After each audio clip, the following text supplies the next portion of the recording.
করার চেষ্টা করেন। আমি বলতে চাচ্ছিলাম জাহান্নামে যাওয়ার কারণ একটু যখন প্রথম বাক্যে ছেলেদের কথা এলো, আমি এখন বলি যত ছেলেগুলো আজকে গার্লফ্রেন্ডের হাত ধরে বাজারে ঘুরেছে, যে যত যুবক আজকে তার গার্লফ্রেন্ডের হাত ধরে বাজারে ঘুরেছে, যত নারী আজকে তার বাপ বেঁচে থাকা সত্ত্বেও বাজারে গিয়েছে, রাস্তা ধারে আছে এখন পর্যন্ত, ওই 34 নম্বর সড়কে বা অলিতে গলিতে যারা ঝুড়ি জিলাপি ওই পেঁয়াজি আর ইত্যাদি ইত্যাদি করছে, এদের পাশে ঘোরাঘুরি করছে, এই মেয়েটা যত পাপি, এর বাপ একাই তত পাপি।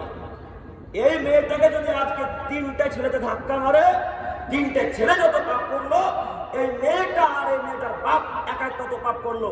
এবার আপনি বলেন মেয়েকে ঘুরতে দিয়ে এখন জান্নাতুল ফেরদাউস আশা করছেন? আশা তো করা যায় না। কেন? মেয়েটাকে প্রতিদিনের মতো বেশ্যার মেয়েদের মতো রাস্তায় ঘোরাঘুরি করছে, দেখেন তার মাথায় কাপড় নাই, তার পেটে কাপড় নেই, তার পেট দেখা যায়, তার পিঠ দেখা যায়। এরা কি মুসলমানের কন্যা?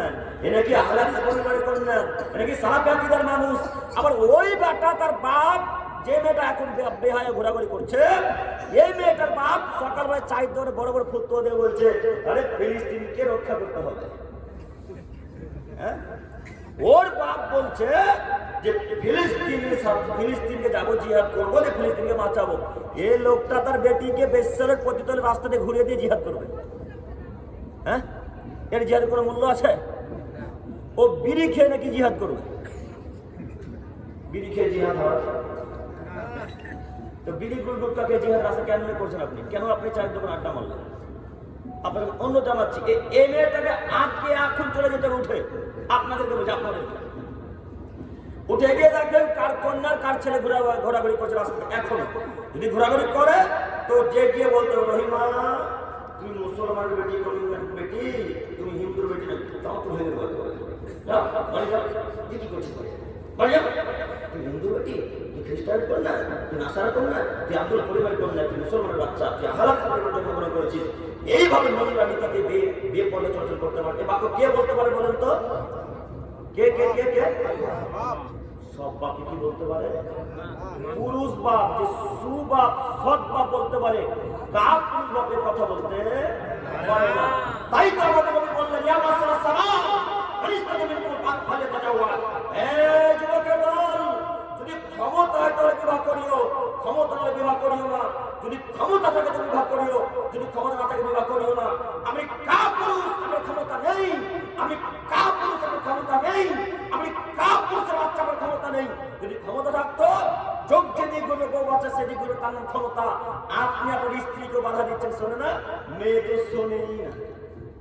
তার মানে বোঝা যাচ্ছে আপনার স্ত্রী আপনার কথা শোনে না, আপনি আপনার স্ত্রীর কথা শোনেন। যার বাংলা ভাষা আমাদের এলাকায় বলে ভাড়ুয়া মানুষ। হ্যাঁ, ভাড়ুয়া কাকে বলা আপনাদের এলাকায়? যারা স্বামীরা স্ত্রীর কথাতে চলে, তাই না? তাদেরকে আমাদের এলাকায় ভাড়ুয়া বলে না। কিন্তু ভাড়ুয়া রে, তো তোর কথা তো উঠিস, ওর কথা বসিস। তো আজকে যত মহিলা বাজারে ঘুরছে, স্বামীরা সবাই ভাড়ুয়া। বলে কেন বাধা দিল না? কেন আটকালো না?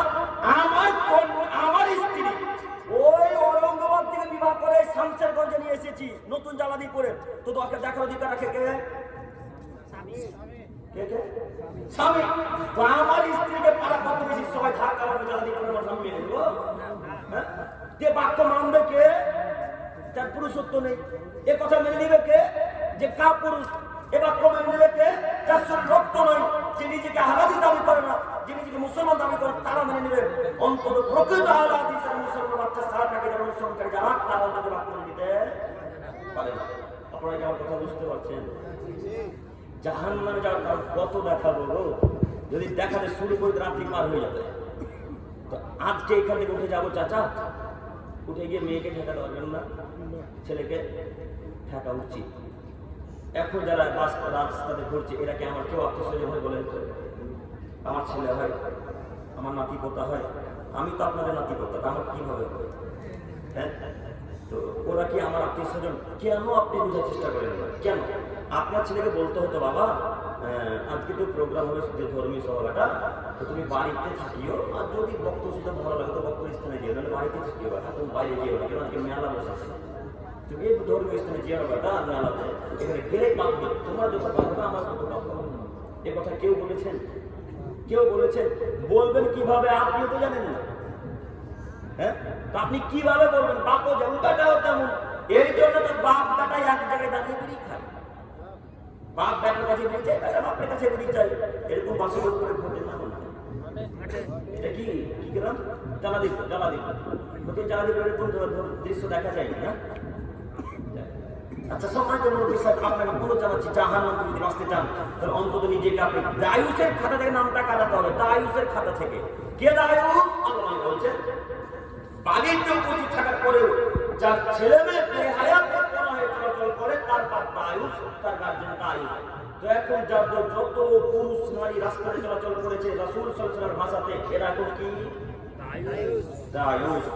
দায়ুস মানে বাড়িতে বেহায়া কোনো সুযোগ দেয়। দায়ুস আরবি ভাষা, বাংলা বেহায়া কোনো সুযোগ দেওয়া। তো বেহায়া কোনো সুযোগ আজকে আপনি দিয়েছেন, আমি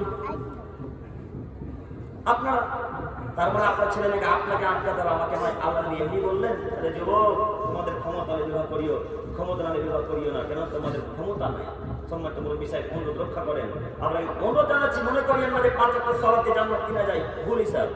5 ওয়াক্ত সালাত দিয়ে জান্নাত কিনতে কথা ঠিক, সাথে সাথে আল্লাহ এবং তার রাসূল যত বাক্য বলেছে ধর্মীয় কথা বলে যা যা সব কথা মান্যতা দিতে হবে, তাহলে জান্নাত হবে ইনশাআল্লাহ, তাই না?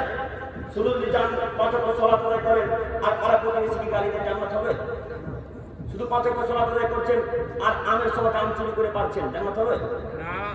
এলাকার আম চুরি করে আম লিচু হলে তো শুধু পাহারা দেওয়া লাগে, তার নিশ্চয়ই চুরি হয়, তাই তো পাহারা দিতে হয়।